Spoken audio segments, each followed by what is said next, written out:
বন্ধুরা, আজকে আমি চানা মশলা বানাচ্ছি। আর আগে তো আমি ফুলকপি রেসিপি তোমাদেরকে দেখিয়েছি। এবার আমি চানা মশলা বানিয়ে তোমাদেরকে দেখাবো। কাঁচা লঙ্কা বাটা একটু দিলাম, হ্যাঁ, আর নিরামিষ খাবার আদাটাকে একটু সামান্য হালকা করে ভেজে নিই। বন্ধুরা, আমি এবার চানাটাকে আমি কড়াইয়ে দিলাম।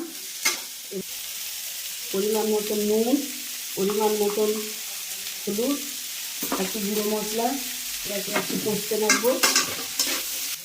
হালকা জিরের গুঁড়ো দিলাম, সামান্য পরিমাণ চিনি দিলাম। বন্ধুরা, কাশ্মীরি লঙ্কার গুঁড়ো ছিটিয়ে দিলাম। বন্ধুরা, সামান্য জল দিলাম। বন্ধুরা, সামান্য পরিমাণ জল দিলাম যাতে মশলাটা না জ্বলে যায়।